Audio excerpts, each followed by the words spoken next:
नमस्कार। आप देख रहे हैं धरती करे पुकार और मेरा नाम है Mike Pandey. Mission life Bharat का एक ऐसा जन आंदोलन है जो हमारी सदियों से चली आ रही परंपराओं को एक बार फिर प्रचलित कर रहा है, जिसकी बुनियाद पर हमारा पर्यावरण, वायु, मिट्टी, जल सब एक बार फिर सुधर जाएंगे। तो आइए भारत की प्राचीन परंपराओं और धरोहर से एक बार फिर जुड़ते हैं। पृथ्वी इस वक्त जलवायु परिवर्तन, कई आपदाओं और नाना प्रकार की बीमारियों से जूझ रही है। इनको बदलना है। ऐसे में स्वस्थ जीवन शैली को बढ़ावा देने के लिए मिशन लाइफ शारीरिक और मानसिक स्वास्थ्य को बनाए रखने के लिए हमारे पारंपरिक तौर तरीकों को एक बार फिर उजागर कर रही है। अगर देश के युवा इस सीख को अपने जीवन का एक हिस्सा बना लें तो इसका प्रभाव मानव स्वास्थ्य पर ही नहीं बल्कि पूरे समाज और पर्यावरण पर भी पड़ेंगे, जो हमारे भविष्य के लिए एक नई बुनियाद रखेंगे। अब हम जो चुनाव करेंगे, जिस तरह का जीवन अपनाएंगे, वही हमारे बच्चों को विरासत में मिलने वाली दुनिया को आकार देगा। ये समझना बहुत ज़रूरी है। हम में से हर एक के लिए एक लक्ष्य है कि हम एक सरल सचेत विकल्प चुनें जो हमारे ग्रह, हमारी पृथ्वी को सुरक्षित रखें। आपका हर कदम चाहे कितना भी छोटा हो, हमें एक बड़े बदलाव की ओर ले जा सकता है। आज के धरती करे पुकार के इस एपिसोड में देखते हैं कैसे हमारी परंपराएं और प्रयास एक बदलाव ला रही हैं और उसमें आप भी भागीदारी हैं।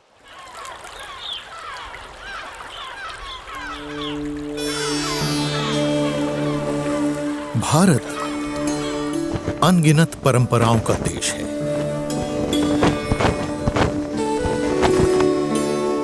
जहां हर कार्य, हर विश्वास प्रकृति से जुड़ा हुआ है। हमारी परंपराएं इस बात का आधार हैं कि हम कैसे जीवन जीते हैं और कैसे अपने पर्यावरण का संरक्षण करते हैं।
बेहतर स्वास्थ्य, कचरा न फैलाना और पारंपरिक पौष्टिक आहार का सेवन, ये सभी भारतीय संस्कृति में आदिकाल से बहुत महत्वपूर्ण माना गया है। और इसी दिशा में एक ठोस कदम है मिशन लाइफ। ऐसे कदम जो हमारी जीवन शैली को प्रकृति की लय के साथ लाते हैं, उन्हें मिशन लाइफ सतत जीवन शैली के लिए प्रचलित कर रहा है।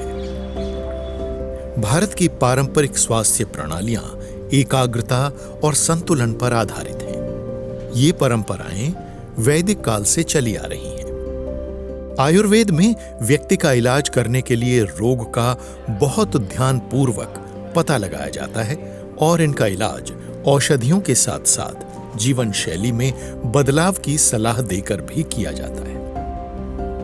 इसमें केवल रोग के लक्षणों का इलाज ही नहीं किया जाता, बल्कि जड़ से रोग खत्म करने पर जोर भी दिया जाता है। इन पारंपरिक स्वास्थ्य प्रणालियों का सार बसा है जैव संसाधनों में, विशेषकर पौधों से मिलने वाले प्राकृतिक उत्पादों में मौजूद औषधीय गुणों के उपयोग में।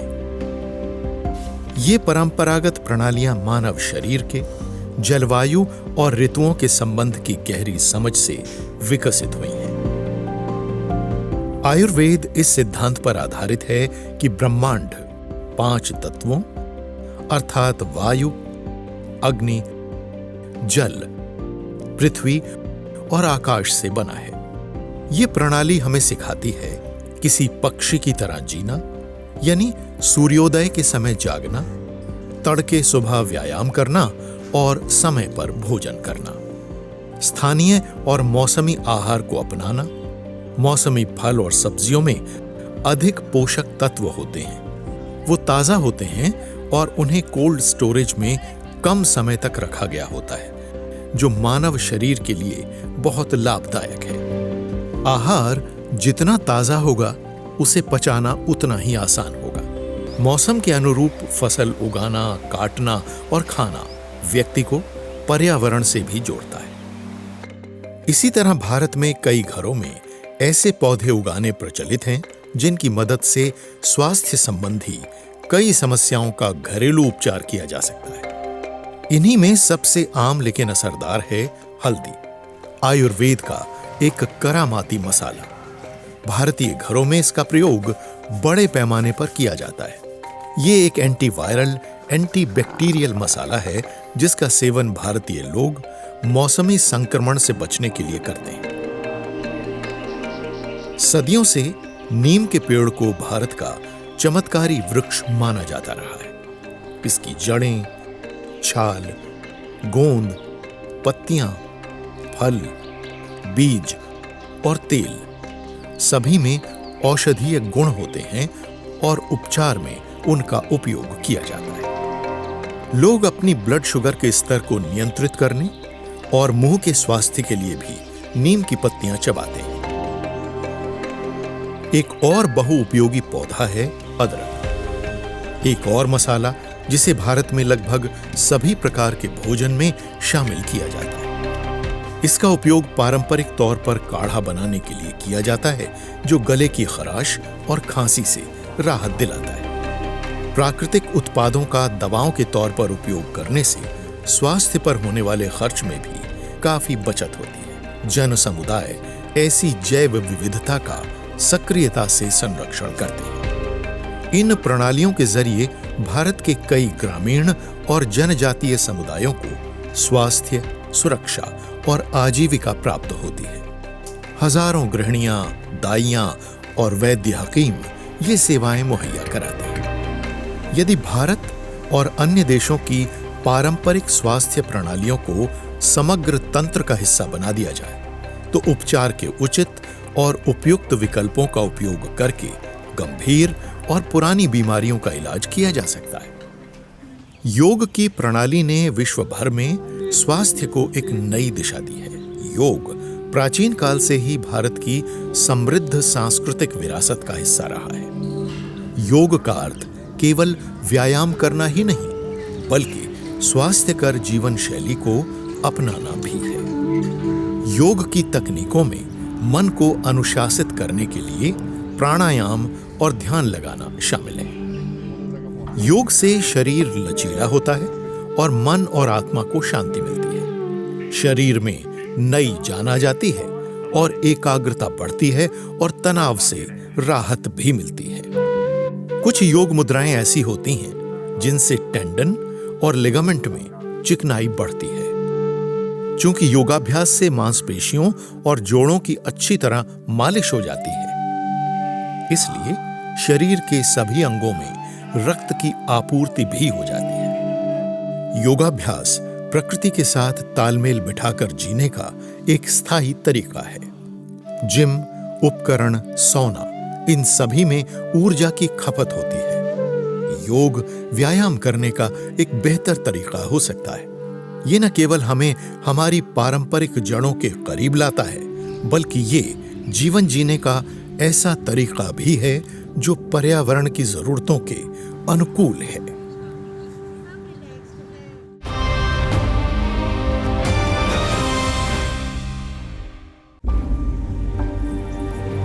ब्रिटिश शासन, औद्योगिकरण, कृषि के आधुनिकीकरण और विकसित अर्थव्यवस्थाओं के प्रभाव के कारण हम पारंपरिक प्रथाओं से उपभोक्तावादी और अस्थिर जीवन शैली की ओर बढ़ गए। आधुनिकीकरण के साथ साथ उसके नकारात्मक प्रभावों के बारे में भी जागरूकता जरूरी है और इस मामले में लोग पारंपरिक तरीकों और नई प्रौद्योगिकियों के उपयोग द्वारा पर्यावरण के लिए अनुकूल मार्गदर्शन भी ले रहे हैं। कॉयर एक प्राकृतिक फाइबर है जिसे नारियल की भूसी या हस्क से निकाला जाता है और इसका उपयोग केरल और भारत के अन्य हिस्सों में डोरमैट, ब्रश और गद्दे जैसी चीजें बनाने के लिए किया जाता है। देश के विभिन्न हिस्सों में कई पेड़ पौधों के पत्तों का उपयोग भोजन परोसने और पैकेजिंग के लिए किया जाता है। ये प्लेटें बायोडिग्रेडेबल होती हैं और आसानी से मिट्टी में फिर से मिल जाती हैं। भारत ऐसी कुछ प्राचीन सभ्यताओं और संस्कृतियों का प्रतिनिधित्व करता है जिनकी परंपराएं ज्यों की त्यों चली आ रही हैं। हम सबके इर्द गिर्द भी ऐसी कई पारंपरिक चीजें मौजूद हैं जिनसे छोटे बदलाव मुमकिन हैं। भारत में मिलने वाली झाड़ू घास प्रजाति के एक पौधे से बनी होती है। झाड़ुओं का इस्तेमाल कोई भी हाथ से कर सकता है और ये अलग अलग आकारों में मिलती हैं। ये कम कीमत में मिलती हैं और इसे वैक्यूम क्लीनर की तरह बिजली नहीं चाहिए। हमारे देश में ऊर्जा बचाने की ऐसी ही और भी कई पारंपरिक पद्धतियां हैं। घर बनाने के पारंपरिक तरीकों में हिमाचल की काठ की कुन्नी तकनीक सबसे अलग है। कुल्लू घाटी के गांवों में पश्चिमी हिस्से के बजाय पूर्वी हिस्से में ज्यादा घर हैं। घरों का डिजाइन सूर्य और हवा की दिशा से जुड़े ज्ञान पर आधारित है। इससे तापमान कुदरती तौर पर संतुलित रहता है और रोशनी या हवा की आवाजाही के लिए जीवाश्म ऊर्जा स्रोतों की जरूरत नहीं पड़ती। प्रयास व्यक्तिगत है। हम सब में एक ऊर्जा है जो सुनिश्चित करती है हमारी क्षमता, हमारी भावनाएं। हमारे पूर्वजों की जीवन शैली एक रोशनी की तरह है, उदाहरणों से भरपूर, जिससे हम बहुत कुछ सीख सकते हैं और सीख मिलती भी है। हमारा देश भंडार है ज्ञान और सभ्यता का। आयुर्वेद पर आधारित इलाज, स्थानीय रूप से मिलने वाले लोकल सीजनल फल फूल, मौसम के अनुसार भोजन और रहन सहन को अपनाएं। रसोई के कचरे से खाद बनाएं। घरों में बिजली और एसी खपत कम करें। जालियों और आंगनों जैसी पारंपरिक घरों के डिज़ाइन एक बार फिर उजागर करें। बहुत ही बदलाव आते हैं इससे। बारिश के पानी को बचाने का प्रयास करें। कैसे? Water harvesting. ये हम सबके जीवन का हिस्सा बनना चाहिए।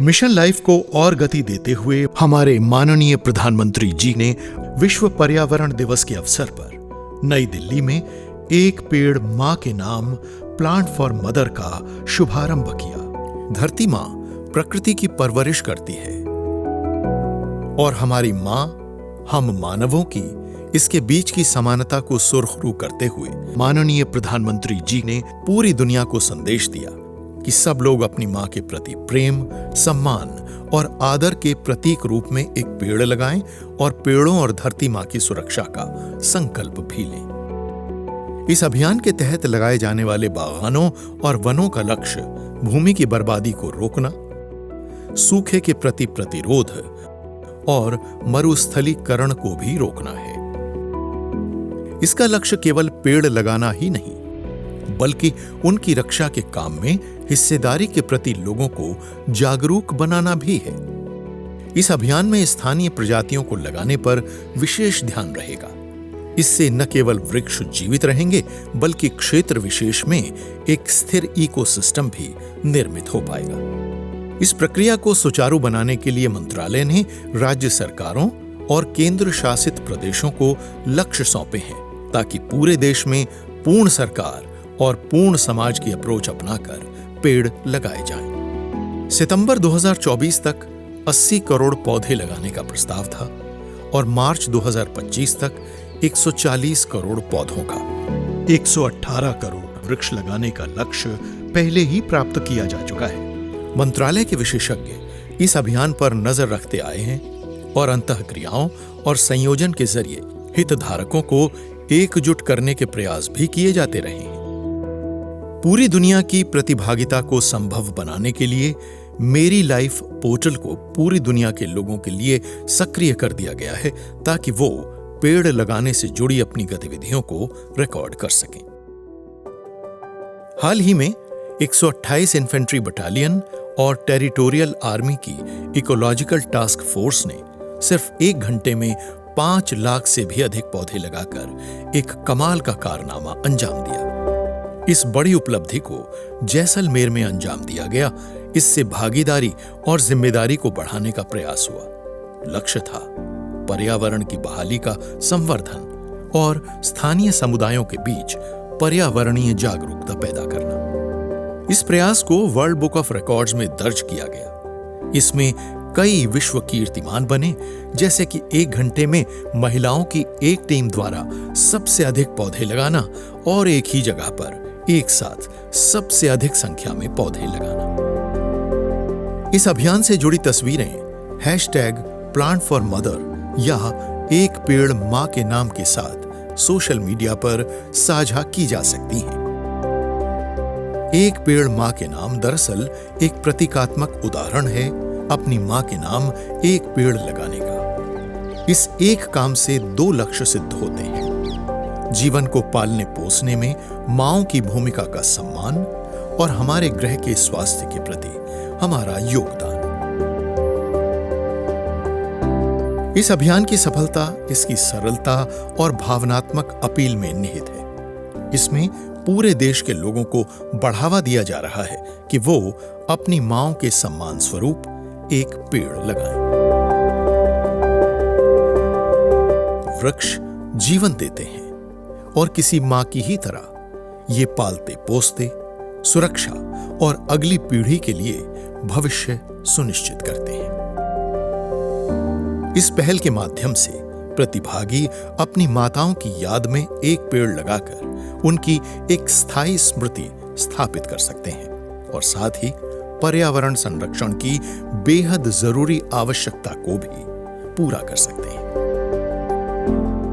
एक पेड़ मां के नाम एक जन आंदोलन है जो एक वहनीय और पर्यावरणीय दृष्टिकोण से सचेत भविष्य की भारत की प्रतिबद्धता को दर्शाता है। ये एक हरे भरे ग्रह की रचना के लिए नागरिकों के लिए एक रास्ता दिखाता है। प्रभाव केवल भव्य योजनाओं में नहीं देखा जाता, ये छोटे छोटे बदलावों में निहित है। लाखों दैनिक प्रयासों के जरिए हम एक लहर पैदा कर सकते हैं जो हमारे देश के भविष्य को बदल देगी। परंपरा हमें ज्ञान देती है और प्रयास हमें शक्ति देता है। मिशन लाइफ के जरिए हम मिलकर प्रभाव पैदा करने की शक्ति रखते हैं जो आने वाली पीढ़ियों के लिए एक बेहतर कल सुनिश्चित करेगा। पूरे ब्रह्मांड में पृथ्वी एक ऐसा ग्रह है जिसे जीवन का वरदान मिला है। करोड़ों खरबों साल से एक संतुलन बना रहा है और जीवन का अद्भुत चक्र चलता रहा है। पर हाल ही में जलवायु परिवर्तन के कारण यह संतुलन बिगड़ गया। धरती की पुकार एक बदलाव के लिए है जो संभव है। हम सबके प्रयासों से सालों से यह पृथ्वी हमारी माँ की तरह जीवन को सींचती और सहेजती आई है। हम सबकी परवरिश करती आई है। अब समय आ गया है पृथ्वी जिसे हम माँ भी कहते हैं उसके अस्तित्व को लौटाने का, फिर से उसे जीवंत बनाने का, क्योंकि हम ही एक ऐसी प्रजाति हैं जो सोच सकती हैं, समझ सकती हैं और बदलाव ला सकती हैं। और अब आ गया है समय साप्ताहिक क्विज का। हमारे पिछले हफ्ते का सवाल था, मिशन लाइफ के तहत एक व्यक्ति के लिए निर्धारित किए गए प्रमुख पर्यावरण अनुकूल जीवन कार्यों की संख्या कितनी है? How many key life actions are earmarked for an individual under mission life? और इसका सही उत्तर है 75। और आज के विजेता हैं ओंकार मोहन ठुकराल, गोपाल सूत्रधार, डॉक्टर ओम प्रकाश, कृतिका जलतारे और अमर कुमार बेहरा। और इस हफ्ते के स्पेशल सर्टिफिकेट के विजेता हैं चंचला बिस्वास, राजीव कुमार, शिल्पा राजेश दक्षिणी, समीर कुमार सिन्हा, रश्मि गोयल, यश गुप्ता, प्रभात कुमार शर्मा, अश्विनी आर भट्ट, कुसुम लता सिंह और स्पंदन पानीग्रही। और इसके साथ ही धरती करे पुकार की ये श्रृंखला यहीं समाप्त होती है। और इसी एपिसोड के साथ हम बता देना चाहते हैं, हम आपसे विदा भी लेंगे। आशा करते हैं कि इस श्रृंखला से आप सब में कई भावनाएं उजागर होंगी जो एक बदलाव की चिंगारी का काम करेंगी, हम सब के लिए एक संतुलित भविष्य बनाएंगी। अपना ख्याल रखिएगा। अगली बार फिर मुलाकात होगी कहीं और किसी और दिशा में। नमस्कार।